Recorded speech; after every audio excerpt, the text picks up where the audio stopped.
ఓం శ్రీ గురుభ్యో నమ. శ్రీమాత్రే నమ. శ్రీమాతరం శరణం శరణం ప్రపర్ధే. అందరికీ ఆ జగదంబ యొక్క ఆశీర్వాదం ఎల్లవేళలా మీపై ప్రసరించాలని మనస్ఫూర్తిగా నేను కోరుకుంటున్నాను. ఈ మధ్యలో శ్రీపీఠానికి కొంతమంది సద్భక్తులు వచ్చారు. అందులో మల్లయ్య అనే ఒక భక్తుడు ధర్మాపురం గ్రామ వాస్తవ్యుడు, మహబూబ్ నగర్ జిల్లా. వారికి కొన్ని ధర్మ సందేహాలు కలిగాయట. వాటన్నిటిని ఒక పేపర్ మీద రాసుకొని వచ్చాడు. గురూజీ, వీటి గురించి మీరు తెలియపరచండి, కొంతో కాస్తో కొరతో లోక కళ్యాణ కారకంగా ఉపయోగపడతాయని చెప్పేసి వారు వ్యక్తపరిచారు. మొత్తం 13 ప్రశ్నలు వారు రాసుకొని వచ్చారు. అందులో మొదటిది, పాపం, పాపఫలం, కర్మఫలం అంటే ఏమిటి? పాపమనగా జీవుడు దేహమునందు కూడి ఉండి ధర్మ మార్గాన్ని అవలంబింపక, అందులో పాపం, పాపఫలం, కర్మఫలం అంటే ఏమిటి అని వారు రాశారు. మనకు ధర్మశాస్త్రాలు ప్రతి ఒక్కటి కూడా తెలియపరిచే ఉన్నాయి. కాకపోతే మీరు అడుగుతున్నటువంటి ప్రశ్నలకు సరళంగా, సూటిగా, సులువుగా, సాదా సీదా మోటుగా చెప్పాల్సి వస్తే, ఈ దేహము ధర్మకార్యముల కొరకు, పుణ్యకార్యముల కొరకు, లోక కళ్యాణ కారకముల కొరకు, సృష్టి కళ్యాణ కారకానికై నిర్దేశించబడినది. వీటిని తప్పి సృష్టి ధర్మాన్ని, దేహ ధర్మాన్ని, వీర్య ధర్మాన్ని, వీటిని తప్పి గనక మనం ఈ దేహాన్ని నడిపించుకుంటే అది ఏ పాపం. చేయవలసినది చేయకుండా చేయకూడని పద్ధతిలో గనక దీనిని చేయిస్తే, దీని వాడితే, దీన్ని నడిపిస్తే, నడిపించే కోణంలో వచ్చేటటువంటి ఏవైతే విలువలు ఉంటాయో అవి ఏ పాపములు. పాపఫలం అంటే ఉదాహరణకి దేహంలోకి ఒక రోగం గ్రస్తించిందనుకోండి, గ్రస్తించేది పాపమైతే ఆ గ్రస్తించినటువంటి రోగముతో శరీరము పడేటటువంటి యాతన, బాధ ఏదైతే ఉంటుందో అది పాప ఫలము. అనగా జీవుడు దేహంతో కూడి ఆ ఫలమును అనుభవిస్తున్నప్పుడు వచ్చేటటువంటి వేదన, యాతన, దుఃఖము, కష్టము, బాధ అది పాప ఫలము. ఇకపోతే కర్మఫలము. పాపం వేరు, కర్మ వేరు. పాపమును జీవుడు తనకు తాను తెలిసి చేసేవి కొన్నుంటాయి, తెలియకుండా చేసేవి కొన్నుంటాయి. అవి అనేక సందర్భముల చేత అనేకమైనటువంటి కార్యశీలతలను బట్టి పాప పంకిలం అనేది సంక్రమిస్తూ ఉంటుంది. అది పూర్వజన్మదై ఉంటుంది, ఉత్తర జన్మదై ఉంటుంది, ఈ జన్మదై కూడా ఉంటుంది. బహు విధములుగా ఉంటుంది. ఒక్కొక్క దానికి ఒక్కొక్క విధి, ఒక విధానం ఉన్నది. కానీ కర్మఫలం ఏదైతే ఉన్నదో మనకు శాస్త్రంలో కొన్ని మౌలికమైన విషయముల గురించి తెలియపరిచి ఉన్నారు. మనకు జ్ఞానేంద్రియాలు, కర్మేంద్రియాలు అని ఉన్నాయి. కర్మేంద్రియాలని వేటిని అంటారో వాటిచే చేసేటటువంటివన్నీ కూడా కర్మము కిందికి వస్తాయి. జ్ఞానేంద్రియాలతో చేసే శోధన, జ్ఞానేంద్రియాలతో కూడి చేసేటటువంటి ధర్మాచరణ అది ఉత్తమ స్థితికి, మోక్షమునకు దోహదపడితే, కర్మేంద్రియాలతో చేసేటటువంటి అధర్మపరమైనటువంటి కార్యశీలతలు, అధర్మపరమైనటువంటి క్రియాశీలతలన్నీ కూడా కర్మమునకు దోహదపడతాయి. ఆ కర్మము బహు విధములుగా ఈ దేహం మీద ప్రభావం చూపుతూ, ఆ కర్మఫలాన్ని దేహము ఎన్నో విధములుగా సంసార పరంగా, విద్యపరంగా, ఉద్యోగపరంగా, ఆరోగ్యపరంగా, సంతానం పరంగా, మేధస్సు పరంగా అన్ని విధాలుగా మనం కర్మను ఒక విధమైనటువంటి పన్నంగా పెట్టి, పెట్టుబడిగా పెట్టి ఈ జీవుడు దేహంతో కూడి అనుభవించవలసి వస్తుంది. కర్మకు నివారణ ఉన్నది, పాపమునకు నివారణ లేదు. పాపము అనుభవించక తప్పదు. పాపం ప్రక్షాళన కాదు. పాప నివారణ కావాలనుకుంటే దానికి ఉత్తమమైనటువంటి గురువు జ్ఞానాన్ని, విద్యను, తపస్సును మూడింటిని కలిపి నీకున్నటువంటి పాపము యొక్క మూల శంఖమును తీసివేయగలిగేటటువంటి గురువు ఉంటే పాపం వెళుతుంది. కర్మ అలా కాదు. కొన్ని ఉపచారముల చేత, కొన్ని పుణ్యకార్యముల చేత అందుకు సమానమైనటువంటి ఉత్తమ యజ్ఞ తంతును గనక చేసినట్లయితే కర్మ నివారణం అవుతుంది. పాప నివారణ అంత తొందరగా కాదు. పాప ప్రక్షాళనై పాప నివారణ కావాలనుకుంటే దానికి గురువే సర్వసాక్షి. భగవంతుడు చేయగలడు, భగవంతుని కన్నా మించినది లేదు. కానీ భగవంతుడు కొంత ధర్మానికి కట్టబద్ధుడై ఉంటాడు. అట్లని గురువు ధర్మానికి కట్టుబడి ఉండడేం స్వామీజీ అని మీరు అనుకోకండి.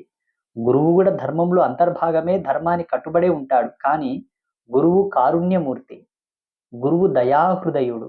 తొందరగా గురువు కరుణిస్తాడు. భగవంతుడు వాటన్నిటికీ సర్వసాక్షి నిలబడ్డప్పటికీ కూడా ఉపశమనం తొందరగా కలగకపోవచ్చు. కానీ గురువుని గనక శరణాగతి చేస్తే శీఘ్రమే తత్పరమే వాటి నివారించి చూపించగలడు. ఇది మీరు అడిగినటువంటి మొదటి ప్రశ్న. రెండవ ప్రశ్న, పశ్చాత్తాపం కలిగాక పాప నివారణ చేసుకోవడానికి మార్గాలు ఉన్నాయా? ఉన్నాయి. కాకపోతే వాటికి ప్రమాణపూర్వకమైనటువంటి, వాటికి సరిసమానమైనటువంటి సత్యశీలతను, పుణ్యవ్రజమును, అందుకు సరిసమానమైనటువంటి ధర్మకార్యమును, అందుకు సమసమానమైనటువంటి తపస్సునో లేకపోతే యాజ్ఞికమైనటువంటి కర్మనో ఏదో ఒకటి మీరు చేయాలి. చేస్తే దానికి ప్రాయశ్చిత్తము గాని, పశ్చాత్తాపం గాని కలుగుతుంది. అంతేగాని మనము ఏదో ఒక ఎగ్జామ్ రాసి దానికి కలెక్టర్ జాబ్ ఇయ్యమంటే ఇయ్యడం ఎంత అవివేకమో, ఎంత అజ్ఞానమో ఇది కూడా అంతే అన్నమాట. పశ్చాత్తాపం కలిగాక పాప నివారణ చేసుకోవడానికి మార్గాలు ఉన్నాయా అంటే ఉన్నాయి. అనేకములున్నాయి. కానీ శ్రేష్ఠుడైనటువంటి వాడు విశ్లేషణ పూరకంతో కూడుకున్నటువంటి జ్ఞానమున్న గురువుతో వెళ్ళి దానికి సంబంధించినటువంటి ప్రాయశ్చిత్తాన్ని మీరు తీసుకోవాలి. ఉంటే అవి ఏవి అని మీరు అడిగారు. చాలా ఉన్నాయి. ఒకటి కాదు, రెండు కాదు. ఒకటి, నీకిష్టమైనటువంటి గురుతుల్యులు ఎవరైతే ఉంటారో వారిని నువ్వు ఆశ్రయించి వారి చేత నువ్వు ఇటువంటి విషయాలను తెలుసుకోవాలి. ఎలా? అయ్యా, నాచే ఈ పాపము జరిగినది, నాచే ఈ కర్మ జరిగినది, నాచే ఈ యొక్క అధర్మపరమైనటువంటి కార్యశీలత జరిగినది, దీనికి తగు నేను ఏదైనా ధర్మకార్యము చేయవచ్చునా? దీనికి సంబంధించిన దీనికి నివారణ యోగ్యమైనటువంటి పుణ్యకార్యం ఏదైనా చేయవచ్చునా? ఏది చేస్తే నేను సుఖంగా ఉంటాను, ఆరోగ్యంగా ఉంటానో మీరు సెలవిప్పించండి అని చెప్పి గురువులను అడిగి గురువు యొక్క మార్గనిర్దేశకంగా నువ్వు గనక పాటుపడితే తప్పకుండా దీనికి పశ్చాత్తాపము, ప్రాయశ్చిత్తము కలుగుతుంది. అవి ఏవి అని మీరు అడిగారు. కానీ అటువంటివి రెమెడీస్ ఏవైతే ఉన్నాయో, అటువంటి ఉపాయాలు ఏవైతే ఉన్నాయో, ఈ సోషల్ మీడియా మాధ్యమంగా గనక వాటిని గురించి చెప్తే గురు ధర్మానికి, మూల సిద్ధాంతానికి వాల్యూ ఉండదు. మీరు గురువుతోనికి వచ్చినప్పుడు వాటి గురించి తెలుసుకోండి. మూడవ ప్రశ్న, పాపం వ్యాధి రూపంలో దహిస్తుంది అంటారు కదా గురుదేవ. వాస్తవమే. పాపో రోగభూయిష్టమని మనకు శాస్త్రం చెప్పింది. పాపం ఎంతసేపు ఉన్నా మనకు రోగం రూపేణ, దరిద్రం రూపేణ, బంధుమిత్ర కలత్రాదులనందరినీ కూడా దూరం చేసి చివరికి నువ్వు ఏకాకిలా ఉండి నీవు బ్రతికే ఉంటావు. కానీ ఆ వేదన వర్ణనాతీతం. నరకానికన్నా బహు దుర్లభమైనటువంటి బాధను అనుభవిస్తున్నావంటే పాపం నీకు ఆపాదమైందని లెక్క.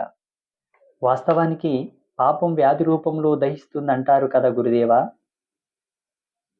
పాపం ఎంతకాలం ఉంటుంది? ప్రక్షాళన ఉందా లేదా? పాపం వ్యాధి రూపంలో ఉంటుంది, బహు విధములు కూడా ఉంటుంది. ఒకటి, దీర్ఘకాలికమైన భయంకరమైన రోగాలతో బాధపడుతుండడం కూడా పాపపు లక్షణమే. కటిక దరిద్రంతో ఎంత సంపాదించిన ధనము నిలవకపోవడము. రెండవది, నిరంతరం అప్పుల చేత బాధపడడం, శత్రువుల చేత. పాపం వ్యాధి రూపంలో దహిస్తుంది అంటారు కదా గురుదేవ. పాపం ఎంతకాలం ఉంటుంది?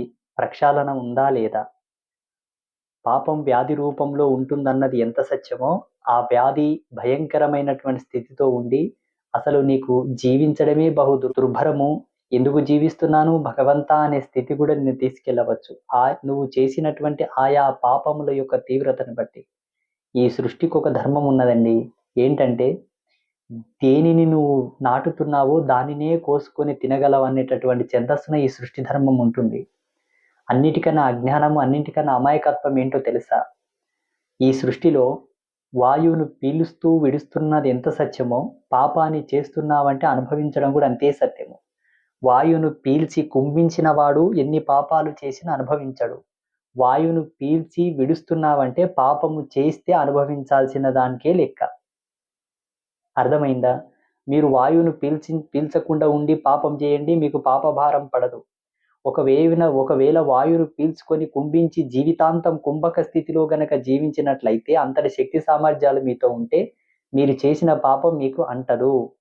వాయువును పీలుస్తూ విడుస్తున్నావంటే చేసిన పాపం చేస్తే అనుభవించడం కూడా అంతే లెక్క. ఇదే సత్యం, ఇందుకు వేరే మాట కూడా అవసరం లేదు. రెండవది, పాపం ఎంతకాలం ఉంటుంది? ప్రక్షాళన ఉందా లేదా? చేసేటటువంటి స్థితి, పాపము చేసినటువంటి స్థితి, పాపము చేసినటువంటి సందర్భము, పాపము చేసినటువంటి ప్రమాణాన్ని అనుసరించి ఆ పాపం ఎన్నాళ్ళు ఉండాలి, ఎన్ని సంవత్సరాలు ఉండాలి, జీవితాంతమే ఉండాలా, మరు జన్మలో కూడా ఉండాలో అనేది భగవంతుడు డిసైడ్ చేస్తాడు. అది కాలధర్మ సిద్ధాంతం నిర్ణయిస్తుంది.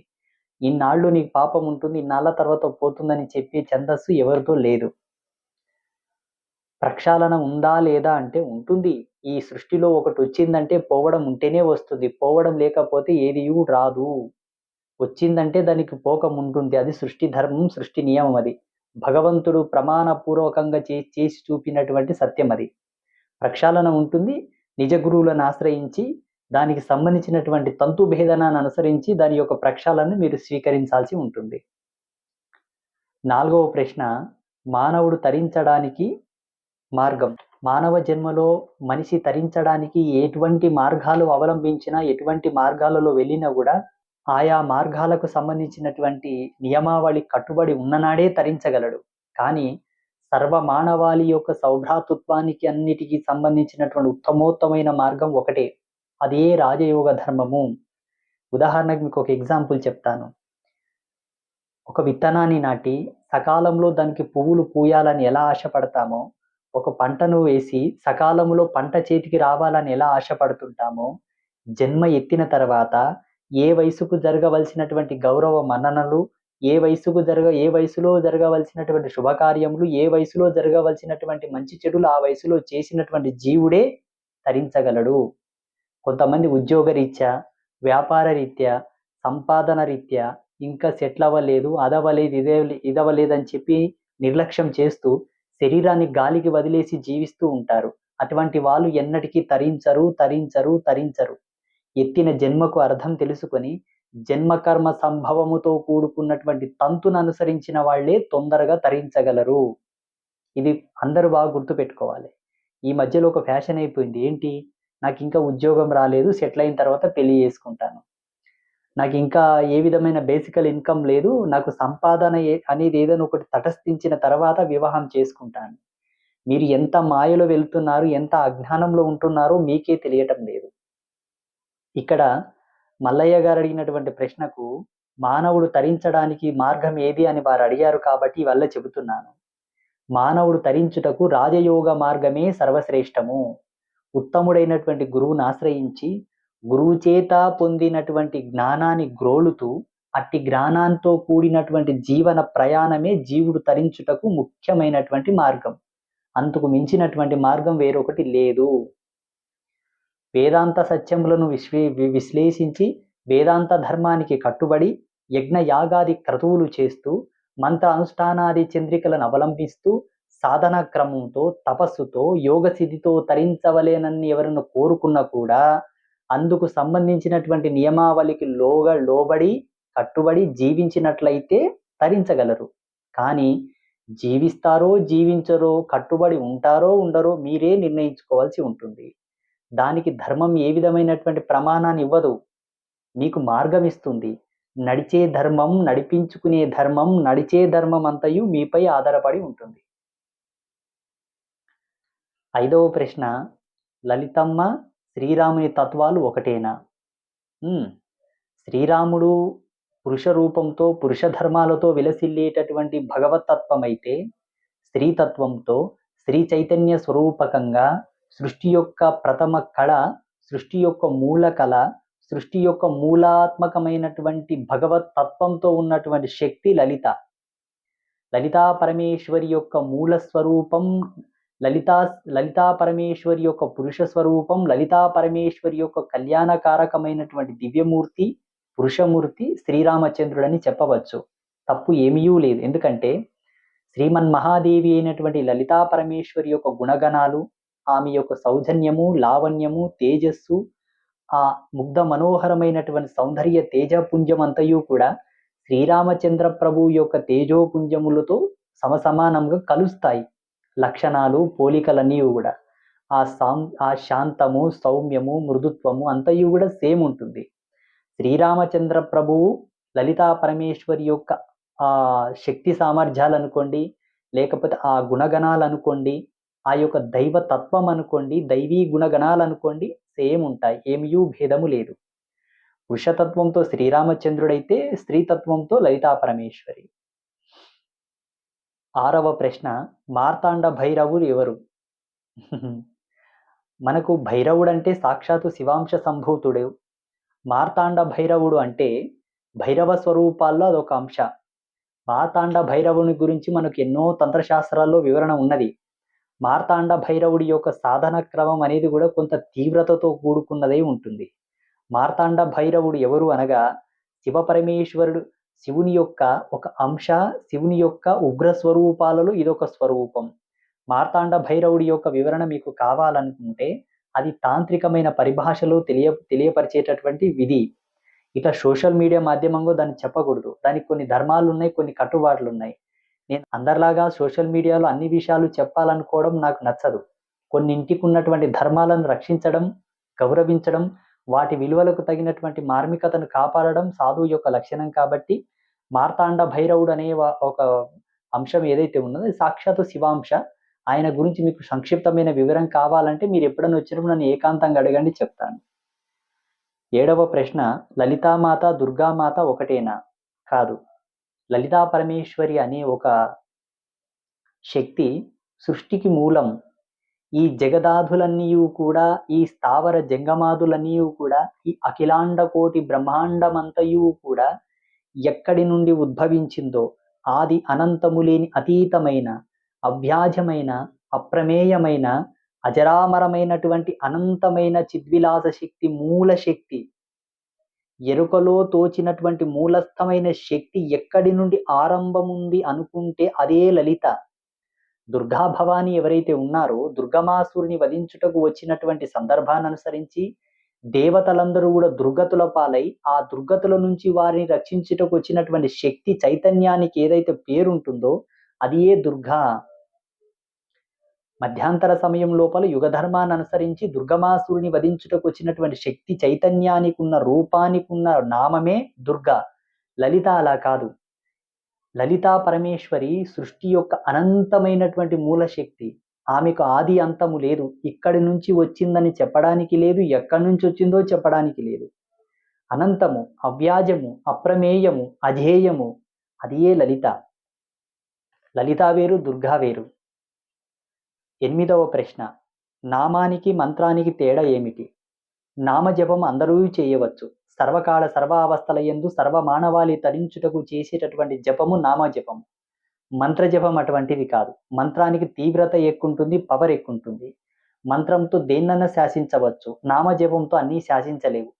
జీవుడు తరించుటకు జన్మకర్మ సంభవములకు ఉన్నటువంటి ముక్తి సోపాన మార్గాన్ని అవలంబించుటకు నామం ఉపయుక్తమవుతుంది. మంత్రం అలా కాదు. మంత్రం అనేది మహీధర్మంలో ఉన్నటువంటి అన్ని ధర్మాలను మనం శాసించి, అన్ని ధర్మాల మీద పట్టును సాధించి, అన్ని ధర్మాలను మన కబంధ హస్తాల్లో పెట్టుకొని భగవంతుని సైతం శాసించి భగవంతునికి సమసమానమైనటువంటి శక్తి చైతన్యాలతో విరాజిల్లాలన్న మంత్ర సామ్రాజ్యం మీద పట్టుండాలి. మంత్రం అవ్యాజమైనటువంటి చైతన్య శక్తి వైపు తీసుకెళ్తుంది. మంత్రంతో సాధ్యం కానిదంటూ ఏదీ ఉండదు. మంత్రం సిద్ధించాలి, మంత్రం మీద పట్టుండాలి. మంత్రం మన గుప్పెట్లోకి వస్తే సాధ్యం కానిదంటూ ఏదీ ఉండదు. నామం వేరు, మంత్రం వేరు. మంత్రానికి చైతన్యం ఎక్కుంటుంది, పవర్ ఎక్కుంటుంది. 9వ ప్రశ్న, నామజపం మంత్రజపం గురించి వివరించండి స్వామి. ఇప్పుడు నేను అడిగిన ప్రశ్న 8వ ప్రశ్న, 9వ ప్రశ్న సేమ్, పెద్ద తేడా ఏం లేదు. నామజపం అందరూ చేయవచ్చు. ఓం నమో నారాయణాయ, ఓం నమ శివాయ, దుర్గా భవాన్యై నమః, లలితా పరమేశ్వర్యై నమః, ఓం సరస్వత్యై నమః, ఇటువంటి నామాలు ఎవరైనా స్మరించవచ్చు. ఎల్లమ్మ తల్లి, పోలమ్మ తల్లి, ఆంజనేయ స్వామి, శ్రీరామ, జయరామ, జై శ్రీకృష్ణ, ఈ నామాలు ఎవరైనా పలుకోవచ్చు. ఒక వ్యక్తి, ఒక దేవత యొక్క రూపాంకితమైనటువంటి నామాన్ని పలుకుటకు అందరికీ అర్హత ఉన్నది. దానికి తగిన శుద్ధి, స్నానము, మడి, ఆచారము, పద్ధతి, దిశా కేంద్రకము, ఆసనము, దానికి సంబంధించిన తర్పణాలు, మార్జనాలు, హోమాదికాలు, జపతపాలన్నీ ఏమీ ఉండవు. శుచిగా ఉండి చదవగలిగితే ఆ నామానికి మనం విలువనిచ్చిన వాళ్ళం అవుతాము. ఆ నామం కూడా మన మీద పరిపూర్ణంగా ఆవాహనం అవుతుంది. అందుకే శుద్ధిగా ఉండి, శుచిగా ఉండి నామజపం చేయమని చెప్పారు. ఒకవేళ చేయలేని స్థితిలో ఉంటే ఎవరు దానికి పెద్ద కార్యకారణ కర్తృత్వానికి సంబంధించిన నియమాలు ఏం చెప్పలేదు. మంత్రానికి నియమాలు ఉన్నాయి. తప్పకుండా మంత్ర సామ్రాజ్యానికి సంబంధించినటువంటి నియమావళిని అనుసరించి ఆ మంత్రం యొక్క జపానికి సంబంధించిన ఆసనాన్ని, ముద్రను, మాలను, దిశా కేంద్రకమును, వస్త్రధారణను, ఆశ్రమ ధర్మాన్ని, పీఠ ధర్మాన్ని అనుసరించి మంత్ర జపం చేయవలసి ఉంటుంది. 10వ ప్రశ్న. చండీ సప్తశతిలో శాపోద్ధరణ క్రమం అంటే ఏమిటి? అమ్మో! చండీ సప్తశతిలో ఉన్నటువంటి శాపోద్ధరణ క్రమం అంటే ఏమిటి అనగా, మనకు 3 జన్మలు ప్రమాణం. అనగా పోయిన జన్మ, ఉత్తర జన్మ, ఈ జన్మ. అంటే ఈ కిందివి 3 జన్మలు, ఇక నుండి 3 జన్మలు. 3 జన్మలు అటు, 3 జన్మలు ఇటు. దుర్గా సప్తశతిలో ఉన్నటువంటి శాపోద్ధరణ మంత్రాన్ని గనక మనం వశం చేసుకుంటే, ఆ మంత్ర బలం ఎటువంటిదంటే, ఇటు 3 తరాలు, ఇటు 3 జన్మలు, అటు 3 జన్మలు ఈ జీవుడికుండేటటువంటి సర్వ శాపములు, సర్వ పాపములన్నీ గూడా ప్రక్షాళనయ్యి, ఇక్కడ ఈ దేహంతో కూడినటువంటి జీవుడు శాపోద్ధరణ క్రమాన్ని గనక అవపోషణ చేసుకుంటే, సిద్ధింపజేసుకుంటే, ఇక్కడి నుండి వెళ్ళే ఉత్తర 3 జన్మల్లో గూడా ఆయనకి ఎటువంటి పాపాలు గాని, శాపాలు గాని తగలవు. కానీ ఈ శాపోద్ధరణ క్రమం అనేది గురుముఖతంగా తెలుసుకోవాలి. శాస్త్రాల్లో ఏదో బుక్కులో రాశారు, గ్రంథస్థమై ఉన్నాయి, చూసి చదివి మనం సిద్ధింపజేసుకుంటామనుకుంటే జన్మాంతరం వరకు అవి సిద్ధించవు. గురువు చేత ఉపదేశ సంగ్రమణ స్థితి లోపల వాటిని స్వీకరించి, దానికి సంబంధించిన మెలకువలు తెలుసుకొని, అందుకు పూర్వం ఉత్తరంగా ఉత్కీలనమని ఉంటుంది. ఉత్కీలనము గనక చేయకపోతే దుర్గా సప్తశతి సిద్ధించదు. దుర్గా సప్తశతికి సంబంధించినటువంటి పవర్స్ ఏవైతే ఉన్నాయో, అల్టిమేటెడ్ ఎనర్జీస్ అన్నమాట. ఒక ఉదాహరణ చెప్తాను చూడండి. పూర్వకాలంలో ఋషులెవ్వరు వాళ్ళ వెనకాల సైన్యం పెట్టుకునేవాళ్ళు కాదు. దుర్గా సప్తశతి అంటే ఒక వెరీ వెరీ పవర్‌ఫుల్ సోల్జర్‌షిప్ అన్నమాట. అంటే ఒక రక్షణ వలయం. ఒక రక్షణ బలగాలని, ఒక సైనిక దళాన్ని మన వెంట పెట్టుకున్నట్టు దుర్గా సప్తశతిని గనక పఠిస్తే, ఆ జీవుడికి ఎటువంటి ఆపదలు గాని, ఎటువంటి ప్రమాదాలు గాని సంభవించవు. జీవించినన్నాళ్ళు తనకు తానుగా చక్రవర్తిగా జీవించుటకు దుర్గా సప్తశతి చాలా మంచిగా ఉపయోగపడుతుంది. పూర్వకాలంలో ఋషి పుంగవులందరూ గూడా దుర్గా సప్తశతి యొక్క పఠనం చేతనే అంతటి దండకారణ్యంలో అంతటి భయంకరమైన క్రూర మృగాల నడుమ జీవించేవాళ్ళు. భయంకరమైన క్రూరాతి క్రూరమైన రాక్షసులు, దానవుల మధ్య గూడా ఋషులు ఎందుకు నిలవగలిగారంటే, దుర్గా సప్తశతి యొక్క పఠనం చేత వారి చుట్టూ గూడా అమ్మవారి యొక్క శక్తులు నిలబడతారన్నమాట. ప్రొటెక్షన్‌గా వాళ్ళని రక్షించుటకు. ఒక సైనిక దళం ఉంటుంది వాళ్ళెంట. చండీ సప్తశతిలో ఉన్నటువంటి పవర్ అటువంటిది. కానీ ఉత్కీలనముతో కూడి, ఉత్కీలనము యొక్క పరిపూర్ణతను పొందిన తరువాత మీరడిగినటువంటి శాపోద్ధరణము గాని, సప్తశతి గాని మీకు సిద్ధిస్తుంది. అది గూడా గురుముఖతంగా తీసుకోవాలి. స్వతంత్రంగా చేస్తే దాని ఫలితం మీకు రాదు.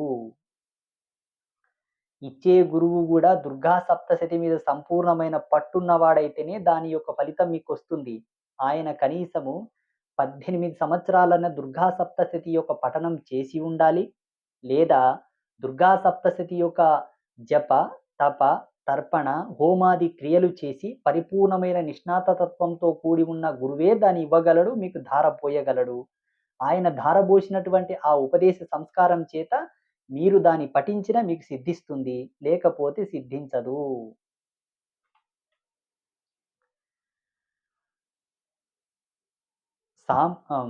చండీ సప్తశతిలో శాపోద్ధరణ క్రమం అంటే ఏమిటి? సామాన్యులు పారాయణ చేస్తారా? చేయవచ్చా?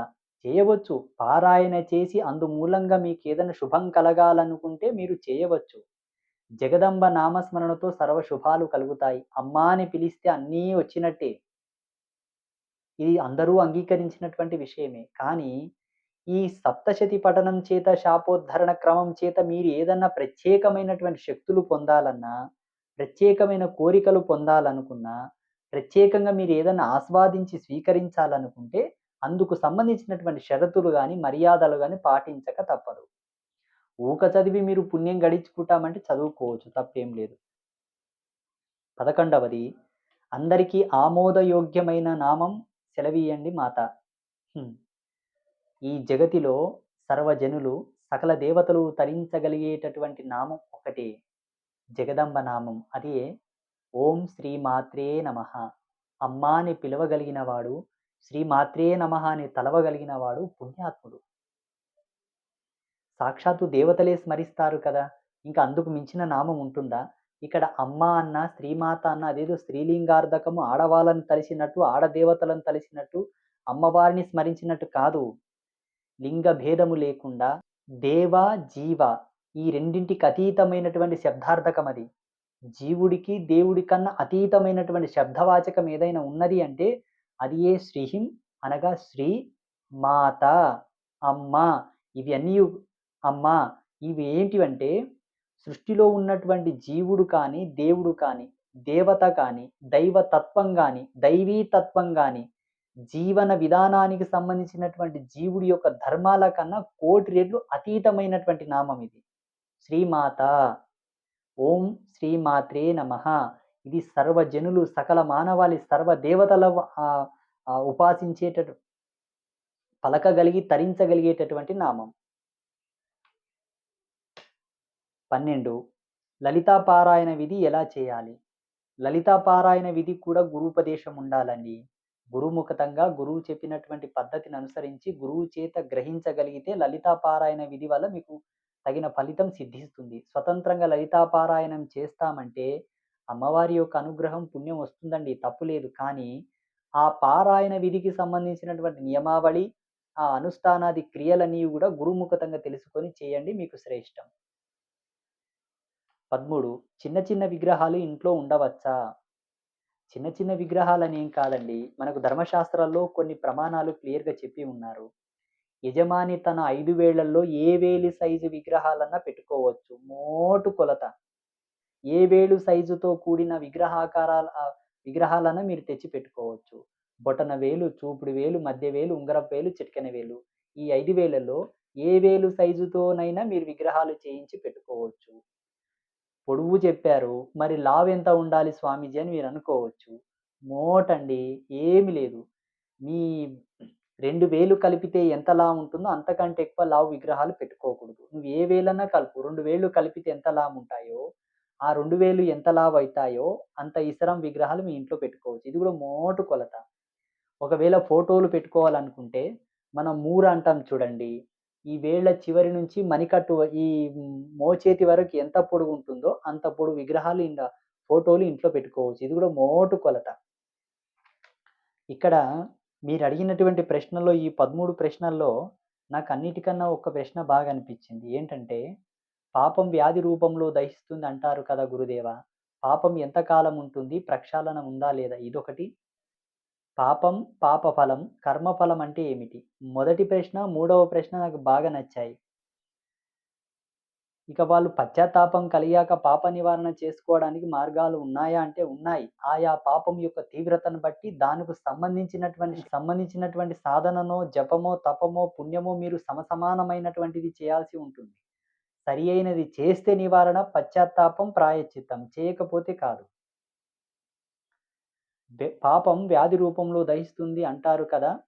పాపం ఎంతకాలం ఉంటుంది? ప్రక్షాళన ఉందా లేదా?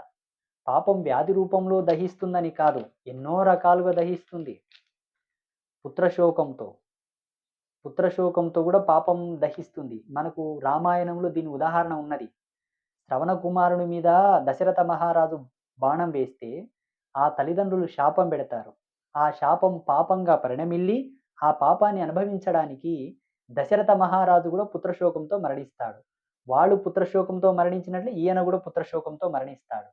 చూడండి, దేనికి తగినటువంటి ధర్మాన్ని అనుసరించి ఆ యొక్క నివారణ, ఆ యొక్క ప్రక్షాళన విధి, ఆ యొక్క తీవ్రత, ఆ యొక్క ఉపశమనం ఉంటుంది. ఇది మీరు గ్రహించగలగాలి. ఇంకొక విషయం మీరందరూ బాగా గమనించవలసిన విషయం ఏందంటే, జీవించే జీవన విధానాన్ని అనుసరించి, మానవుడు ఆలోచించే ఆలోచన విధానాన్ని అనుసరించి, మనిషి ఎంచుకున్నటువంటి ధర్మ మార్గాన్ని అనుసరించి ఆయనకు పాపము గాని, పుణ్యము గాని సంక్రమిస్తుంటాయి. బాగా గుర్తుంచుకోండి. మేం పూజలు చేయడం వల్ల తరిస్తామనుకోవడం అజ్ఞానం. మేం స్వామీజీలను కలవడం వల్ల తరిస్తామనుకోవడం అజ్ఞానం. స్వామీజీలు వేరు, గురువులు వేరు.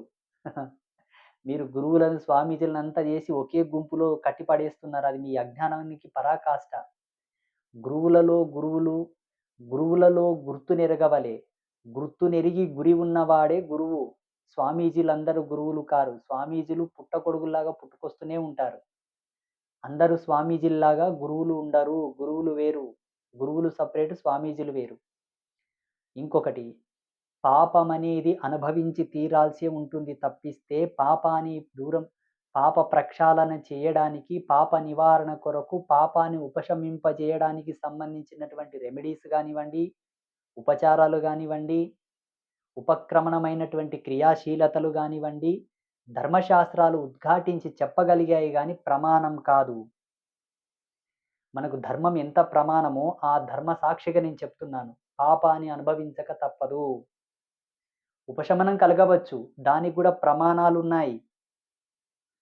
అదేంటి స్వామి ఉపశమనం అవుతుందంటున్నారు, మళ్ళీ ప్రమాణం ఉందంటున్నారు అంటారేంటని మీరు కన్‌ఫ్యూజన్ గాకండి. నేను ప్రతీదీ క్లారిటీతో చెప్తున్నా. మిమ్మల్ని మోసం చేయడం నాకిష్టం లేదు. మిమ్మల్ని మొబ్బులో పెట్టడం నాకిష్టం లేదు. వేరే స్వామీజీల్లాగా నేను ఉండదలుచుకోలేదు. ఉంటే ధర్మంగా ఉండాలి, సత్యంగా ఉండాలి. ఒకరి మెప్పు కొరకు ఎన్నాటికి మేము బ్రతకజాలదలుచుకోలేదు. మానవుని మెప్పు కోసం గనక మేము బ్రతికితే మా తపస్సుకు, మా మంత్రానుష్ఠానానికి వాల్యూ ఉండదు. విలువ ఉండదు. మాధవుడి మెప్పు కోసం మేము బ్రతకాలి కాబట్టి, బ్రతికి ఉండాలి కాబట్టి నేను ఈ సత్యాన్ని చెబుతున్నాను. అదేంటి స్వామి వేరే మతాల్లో పాపులను కాపాడుటకు యేసు వచ్చెను. పాపులను కాపాడుటకు రక్తాన్ని చిందించెను.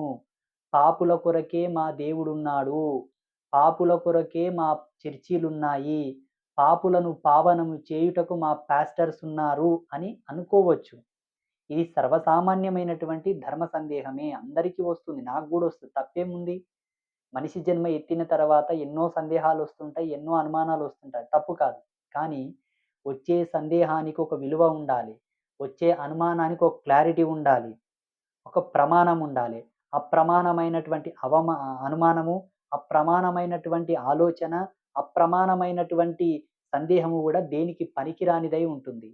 అందుకే ఒకవేళ దేవతలందరూ కూడా పాపులను కాపాడడానికి వస్తే, స్వామీజీలందరూ కూడా పాపులను కాపాడడానికి ఉద్భవిస్తే, అవతరిస్తే, నేనొక చిన్న ధర్మ సందేహాన్ని వ్యక్తపరుస్తాను. ధర్మ సందేహం అనుకోండి, నాకొచ్చిన సందేహం అనుకోండి. లేకపోతే నేనొక సవాల్ జేస్తాను. ప్రపంచవ్యాప్తంగా ఉండేటటువంటి మెంటల్ హాస్పిటల్స్‌లో ఉన్న వాళ్ళనందరిని గూడా పాస్టర్‌లు గాని, స్వామీజీలు గాని, పీఠాధిపతులు గాని వాళ్ళ హీలింగ్ పవర్‌తోన ఫస్ట్ బాగా జేయమని చెప్పు. చెప్పండి. మీరు ప్రశ్నించాలి వాళ్ళని. ఇప్పుడు చర్చిలలో పాపులను కాపాడుటకు యేసు వచ్చెను. ఆయనొచ్చి ఎన్నో దినాలైంది. మరి ఇప్పటికి పాపులున్నారు. ఎందుకున్నారు? క్వెషనే గదా! ఇప్పటికి పాపులున్నారు. క్రైస్తవులుగా కన్వర్ట్ అయిన వాళ్ళు గూడా పాపులుగా మారి మెంటల్ హాస్పిటల్‌లో చేరుతున్నారు చాలామంది. హాస్పిటల్స్‌లో పడుతున్నారు. తీరని రోగాలతో, భయంకరమైన రోగాలతో అయ్య బాబోయ్! భయంకరమైన రోగాలతో గాంధీ హాస్పిటల్ వెళ్లి చూడండి. ఉస్మానియా హాస్పిటల్ వెళ్లి చూడండి. ముంబైలో ఉన్న సాయిన్ హాస్పిటల్‌లో వెళ్లి చూడండి. బెంగుళూరులో ఉన్న గవర్నమెంట్ హాస్పిటల్ వెళ్లి చూడండి. ఎంతమంది క్రైస్తవులు హాస్పిటల్స్‌కి రావటం లేదు. వాళ్ళ తాత ముత్తాతల కానుండి క్రీస్తు నామం తలంచుచున్న వాళ్ళు, క్రీస్తుకు ప్రేయర్ చేస్తున్న వాళ్ళు, క్రీస్తుతో క్రీస్తు ఇచ్చేటటువంటి ఆయిల్ పూసుకునే వాళ్ళు గూడా రోగాల పాలై కాళ్ళు, చేతులు విరగ్గొట్టుకొని భయంకరమైన వ్యాధి పీడితులై క్యాన్సర్ లాంటి భయంకరమైన రోగాలతోనే హాస్పిటల్స్‌లో చేరుతున్నారు. రోగం పాపభూయిష్టమే గదా! రోగం పాపానికి సంకేతమే గదా! ఒకవేళ భగవంతుడు పాపాన్ని ప్రక్షాళన చేసిన వాడై ఉంటే, మళ్ళీ ఇంతమంది దేవుళ్ళను కొలుస్తున్నారే, తరతరాల నుంచి తాత ముత్తాతల కానుండి గూడా పూజలు చేస్తూ ఉన్నారే, మరి ఎందుకు రోగాల పాలై హాస్పిటల్స్‌కి వెళ్తున్నారు చెప్పండి? ఇప్పుడు చాలామంది పాపులను కాపాడుటకు యేసు వచ్చెను, పాపులను కాపాడుటకు రక్తాన్ని చిందించెను అని అంటున్నారు కదా! సంతోషమే. యేసు జన్మించి రక్తాన్ని చిందించినటువంటి ఇజ్రాయెల్ మీద గూడా బాంబుల వర్షం కురిచి పిట్టలు రాలినట్టుగా రాలిపోయాయి. మొన్నటికి మొన్న ఒక 2, 3 నెలల కింద. మీరు ఒకసారి తర్కబద్ధంగా ఆలోచన చేయండి. చూడండి భగవంతుడు వచ్చుట సత్యమే. భగవంతుడు నడయాడుట సత్యమే. భగవంతుడు లీలలు, మహిమలు చూపుట సత్యమే. అది ఆయా యుగ ధర్మాన్ని అనుసరించి, ఆయా కాలధర్మ సిద్ధాంతాన్ని అనుసరించి మానవాళికి దిశా కేంద్రకంగా దిశానిర్దేశం చేయుటకు వచ్చినటువంటి ఒక అవతార పరమార్థం అదంతే. అదంతవరకే. ఆయన నడయాడినటువంటి దినాలలో ఎటువంటి ధర్మాన్ని అవలంబించాడో, ఎటువంటి ధర్మాన్ని పాటించాడో, అట్టి ధర్మమునకు అనుగుణంగా మనం బ్రతకాలని వాళ్ళు నడిచి చూపించారు మనకు. అంతేగాని దానినే ప్రమాణంగా అనుసరించి ఏదో కళ్ళల్లో కన్నీరు గార్చుకొని, మోకాళ్ళ మీద నిలబడి ఏడ్చినంత మాత్రాన మన పాపాలు పోవు. ఒకవేళ ప్రార్థనతోటి పాపులను బాగు చేయుట అన్నది మీకు చర్చిలల్లో పెద్ద పెద్ద ఫంక్షన్ హాల్లలో పెద్ద పెద్ద టెంట్‌లేసి మీరు ప్రేయర్‌లు చేసి అందరిని బాగు చేసే బదులు, మెంటల్ హాస్పిటల్స్‌కెళ్ళి మీరు ప్రేయర్ చేసి పాపులను బాగు చేయండి. అక్కడ ఉన్నదంతా పాపులే. అంగవైకల్యంతో చాలామంది బాధపడుతున్నారు. వాళ్ళని బాగు చేయండి. అనాథాశ్రమాల్లో ఎంతోమంది అంగవైకల్యంతో ఉంటున్నారు. ఎందుకంటే కాళ్ళు, చేతులు వంకర్లు తిరిగి, నోట్లలో జొల్లొచ్చుకుంటా, చూపులు పైకి చూస్తూ, తినడానికే సరిగ్గా రాక, మలమూత్రంలనియు కుసునతోని చేసుకునేటటువంటి వాళ్ళు చాలామందున్నారు. రోడ్లకి ఇరుపక్కల చెత్త కుప్పలలో పాడేసిపోతున్నారు. అనాథాశ్రమాల్లో వదిలేసిపోతున్నారు. ఎంతోమంది తల్లిదండ్రులు ఏగనిక శాతగాక, మతిస్థిమితం లేని వాళ్ళు, భయంకరమైనటువంటి స్థితిగతులు అనుభవిస్తున్న వాళ్ళున్నారు. మీకు చేతనైతే నిజంగా మీ లోపల అంత దైవత్వం ఉంటే, అంత సిద్ధి ఉంటే, అంత పుణ్యం ఉంటే, అంత పవర్ ఉంటే, నిజంగా మీరు భగవంతుని చేత నియమింపబడినటువంటి దూతలైతే వాళ్ళని బాగా చేయాలి. అన్నీ బాగున్న వాళ్ళని పిలిపించుకొని మిమ్మల్ని బాగా చేస్తాను దారి అని పిలవడం అజ్ఞానం గాదా? అవివేకం గాదా? అమాయకత్వం గాదా? వాళ్ళని నమ్మి పోతున్న వాళ్ళకెంత అజ్ఞానం ఉంటుందో ఒకసారి ఆలోచన చేయండి. అన్నీ బావుంటాయండి. కాళ్ళు, చేతులు బావుంటాయి. 3 పూటలు తినగలుగుతారు, విసర్జించగలుగుతారు, పని జేసుకోగలుగుతారు. ఈడ ఏడ్చి ఇంటికి పోయిన తర్వాత తల్లి, చెల్లి తేడా తెలియకుండా కూడా ప్రవర్తించే వాళ్ళుంటారు. పరుల సొమ్ము లాక్కొని తినేవాళ్ళుంటారు. ఎవరినంటే ఎవరిని మోసం చేసేవాళ్ళుంటారు.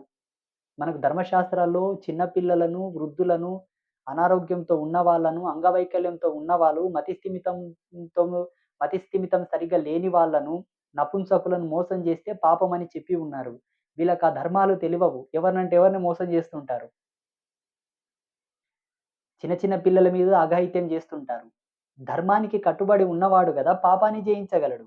ఏ ధర్మానికి కట్టుబడరు, ప్రకృతి ధర్మానికి కట్టుబడరు, వీర్య ధర్మం పాటించరు, శరీర ధర్మం పాటించరు, పురుష ధర్మం, స్త్రీ ధర్మాలు పాటించరు. పటిష్టమైన ధర్మాలు పాటించకుండా ఊకక్కడ పోయి మమ్మల్ని ప్రేయర్ చేస్తేనే బాగైతము. మీరు ప్రేయర్ చేసి మీ ప్రేయర్ ఆర్ చల్లితేనే బాగైతాం. మీ హీలింగ్ పవర్ తోటి మేము బాగైతాం అనుకుంటే, ఇప్పుడు మెయిన్ హాస్పిటల్స్‌కి వెళ్లి మీరు ప్రేయర్ చేసి చేయండి. మేము గూడా నమ్ముతాం. మేము గూడా స్వీకరిస్తాం. ఎంతమంది లేరండి. ప్రపంచవ్యాప్తంగా లక్షల్లో ఉన్నారు. లెక్కిస్తే కోట్లలోకి వెళ్ళిపోతారిప్పుడు. ఇప్పుడు దేశవ్యాప్తంగా భ్రూణ హత్యలు ఎక్కువ జరుగుతున్నాయి. భ్రూణ హత్యలు జరగడానికి గల కారణం ఏమిటి? దాన్ని మీరు కనిపెట్టగలిగి, మీ శక్తి సామర్థ్యాలతో నివారించవచ్చు గదా! ఇదంతా ఏంటంటే, ఒక వ్యక్తి తను బ్రతుకుటకు ఏర్పాటు చేసుకున్నటువంటి ఒక బిజినెస్. హ్మ్. సేవ చేసేవాడు ఆర్భాటాలు చెయ్యడు. సేవ చేసేవాడు ప్రదర్శనలు చేయడు. సేవ చేయాలి, బాగుపరచాలనుకునేవాడు ప్రత్యేకమైన ఒక స్థలాన్ని నిర్ణయించడు. ఒక టెంటేసి, ఒక ఫంక్షన్ హాల్ లాంటిది బుకింగ్ చేసుకొని, ఒక హోటల్ బుకింగ్ చేసుకొని, అక్కడికి వారినందరిని పిలిపించుకొని చేసేది సేవ గాదు. ఆర్భాటము, బిజినెస్, వ్యాపారము, మోసము, దగ, కుట్ర. వాస్తవంగా వాళ్ళు దైవత్వాన్ని ప్రదర్శించాలనుకుంటే, 10 మందిని బాగు చేయాలనుకుంటే, ఎక్కడ పాపులున్నారో అక్కడికి వెళ్ళాలి. పాపుల చెంతకు వారు వెళ్లి బాగు చేయాలి. పాపులను వాళ్ళ దగ్గరికి పిలిపించుకోవడం కాదు. బాగా గుర్తుంచుకోండి. దీంట్లో ఉన్న లోతును మీరు గ్రహించండి. ఇదంతా ఏంటంటే మోసం.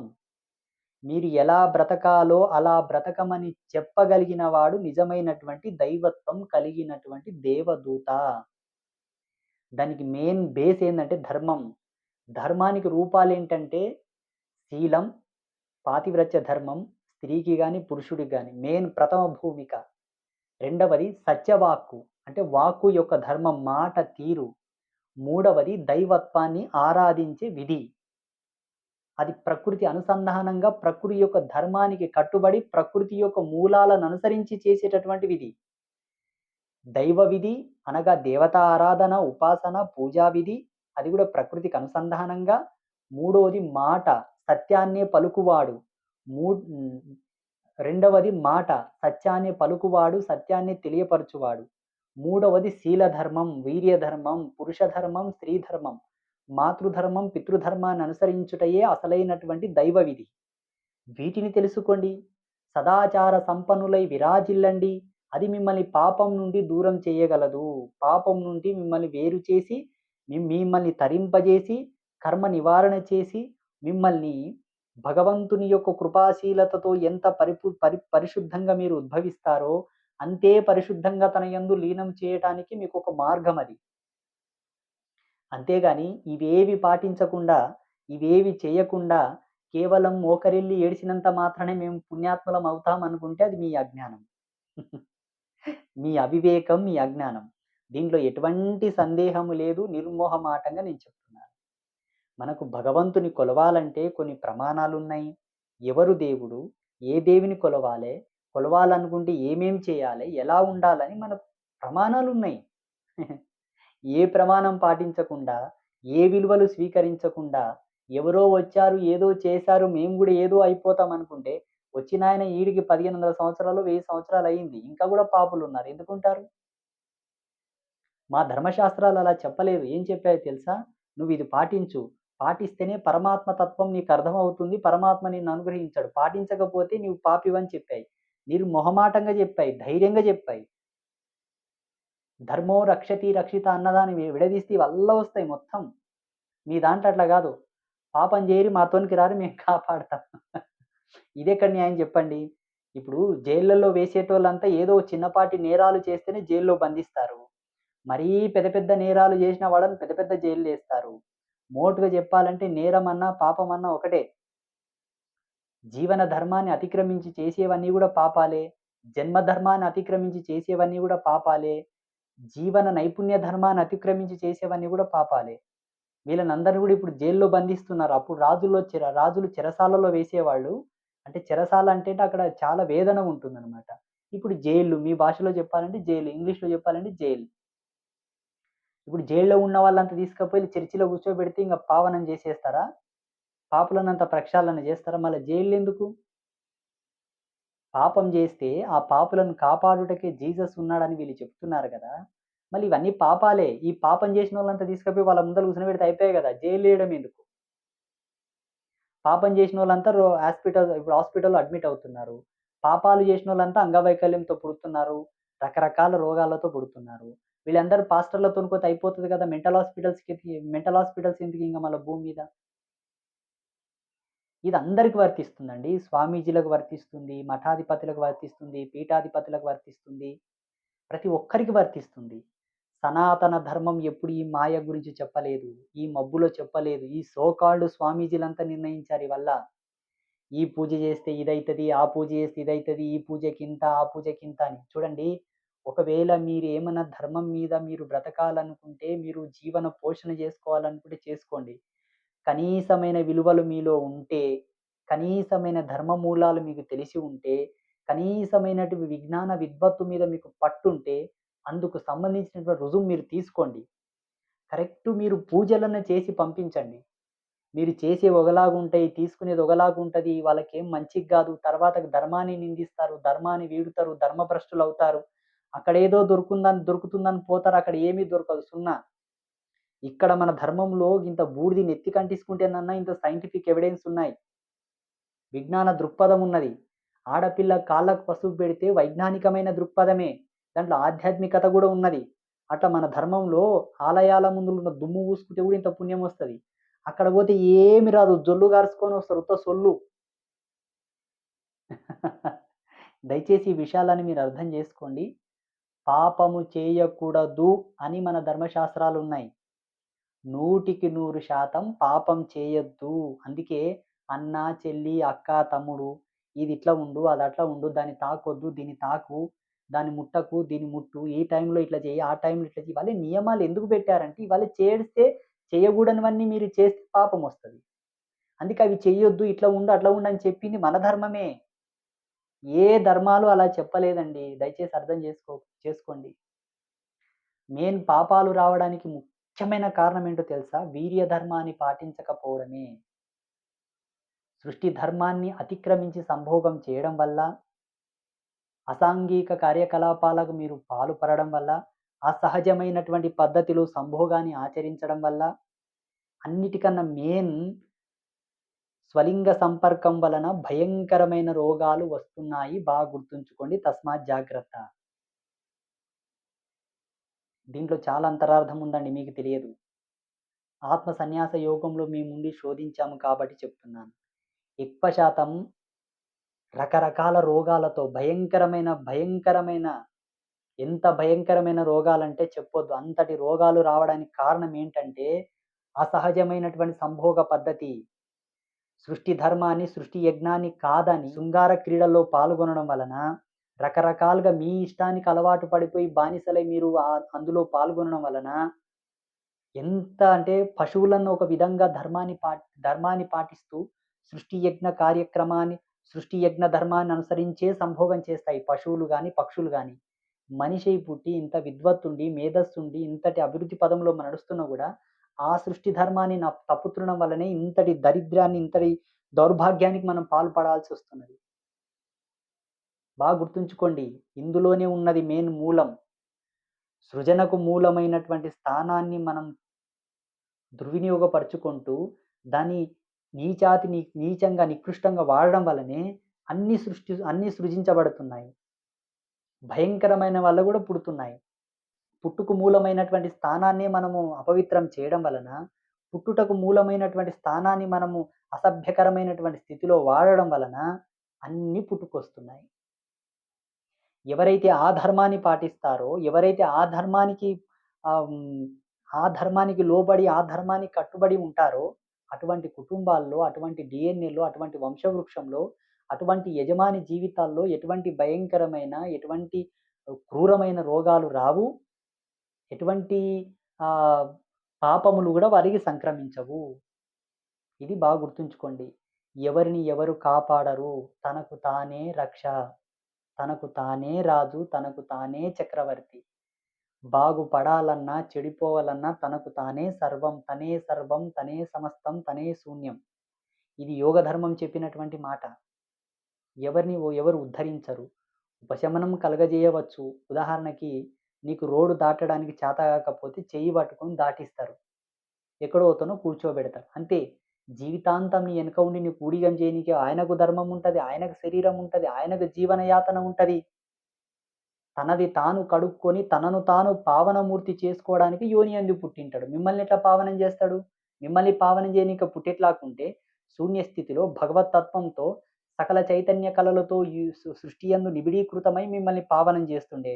ఉదాహరణకి శివ చైతన్య శక్తి ఉన్నది. ఆ శివతత్వం మిమ్మల్ని పావనం చేస్తుంది. ఓం నమః శివాయ అంటే సూక్ష్మ రూపంలో మిమ్మల్ని పావనం చేస్తది. దేహ రూపకంగా మాంసనేత్రముల ముద్దతో భౌతికంగా మీ ముందలకి శివుడు రాడు గదా! మేమొచ్చామంటే మా కర్మలు కడుక్కోవడానికే మేము పావనం గానీకే ఆ పావన చైతన్య శక్తితో మిమ్మల్ని పావనం చేయనీకొచ్చేటం. అంతే. మీ ఎనకనే ఉండి పొదరసాన మిమ్మల్నే ఉద్ధరించాలనుకుంటే మా ధర్మాలెక్కడ పోవాలి? మేమేం గావాలి? ఎవరిని నమ్మకండి, నమ్మి మోసపోకండి. ఈ విషయాలన్నీ గూడా మీకు చెప్పడానికి ఒకే ఒక్క కారణం ఉన్నది. మీరు మోసపోకూడదు. ఒకరి కింద బలి పశువులై మీ జీవితాలు నాశనం జేసుకోకండి. సదాచార సంపన్నులై మూల విధిని ఏదైతే ధర్మంలో చెప్పినటువంటి మూల విధిని అనుసరించి మీరు శ్రేష్ఠ జీవులై జీవించండి. మీ పిల్లలకి న్యాయం జేయండి. కష్టపడి ఆస్తులివ్వడం గాదు. కష్టపడి సద్ధర్మ సంజాతమైనటువంటి జీవనాన్ని ప్రసాదించండి. అటువంటి జీవులను మీరు తయారు జేయండి. మీ యోని నుండి మీరు కనండి. మీ వీర్యం నుంచి తయారు జేయండి. అది గదా కావాల్సింది. కష్టపడి మీరు రూ. 10 సంపాదించి మీ పిల్లలకిస్తారు. సృష్టి ధర్మాన్ని అనుసరించి మీ భార్యతో సంభోగం జేసి పిల్లల్ని కంటారు. 9 నెలలు గర్భవాసమునందు ఆమె పెంచి పెద్ద జేసి, జన్మనిచ్చి, పెంచి పెద్ద జేసి, మంచిగా ఒక వయసుకు తీసుకొనొస్తారు. సడెన్‌గా ఏదో వచ్చి గుద్దిపోతది, ఏదో రోగమొస్తది, కాలు చేయి పడతది, మంచాన పడిపోతారు. ఏం లాభం? ఏం లాభం చెప్పండి? వీటన్నిటికి కారణం ఉంటదండి. అకారణంగా ఈ సృష్టిలో ఏది జరగదు. చెట్టుకు పచ్చగా వికసించిన ఆకు పండుగిలి, పండాకు రాలడానికి గూడా ధర్మం ఉన్నప్పుడు, ఈ జన్మకు, ఈ దేహానికి ధర్మాలుండవా? షట్చక్రములతో కూడి ఉన్నటువంటి ఈ దేహము, నవరంధ్రములతో కూడి ఉన్నటువంటి ఈ దేహమునకు ఎన్నో ధర్మాలున్నాయి. అట్టి దేహమును నీ ఇష్టమైనటువంటి వాడుకంగా వాడేటటువంటి సాధనం గాదది. భగవంతుని యొక్క కేంద్రకంగా భగవంతుని ఆజ్ఞతో నడిపించేటటువంటి సాధనమవ్వాలి. అప్పుడు మీరు తరిస్తారు. దానికి మూలం, ప్రమాణం, బేస్ మన ధర్మశాస్త్రాలే. ఏ ధర్మంలో లేవు. భూమండలంలో ఉన్న ఏ ధర్మంలో లేవు. ఇస్లాంలో లేవు, క్రైస్తవంలో లేవు, ఏ దాంట్లో లేవు. ఒక్క సనాతన ధర్మంలో ఉన్నాయి. సనాతన ధర్మంలో పుట్టినందుకు గర్వించండి. జ్ఞానంతో బ్రతకండి. అజ్ఞానంతో బ్రతకవద్దు. మల్లయ్య గారికి ప్రత్యేక ధన్యవాదాలు. మీరడిగినటువంటి ప్రశ్నలకు తగిన సమాధానం చెప్పగలిగానో లేదో జగన్మాత నాకిచ్చిన జ్ఞానంతో నేను చెప్పగలిగాను. పరిపూర్ణమైనటువంటి విశ్లేషణ ఇవ్వగలిగినప్పటికిని కూడా సోషల్ మీడియా మాధ్యమంగా ఎన్ని ధర్మాలు చెప్పాలో, ఎంత చెప్పాలో అంతనే చెప్పాను. వీటికి ఇంకా సంపూర్ణమైన, సమగ్రమైనటు వివరణ మీకు కావాలనుకుంటే ఎప్పుడన్నా సమయం తీసుకొని శ్రీపీఠానికి రండి. అయ్యా! ఫలానా రోజు నేను ఆ క్వెషన్‌లు రాసిచ్చానండి. వాటికి నాకు సంపూర్ణమైనటువంటి విశ్లేషణ దొరికింది. అర్థం దొరికింది. దొరకలేదండి ఇంకా నా దాహం తీరలేదు. ఇంకొంచెం ఏమైనా చెప్పండంటే చెప్పగలుగుతాను. అందరికీ జగన్మాత ఆశీర్వాదం ఎలవేళలా ఉండాలని మనస్ఫూర్తిగా కోరుకుంటూ ఓం శ్రీ గురుభ్యో నమః. శ్రీమాత్రే నమః.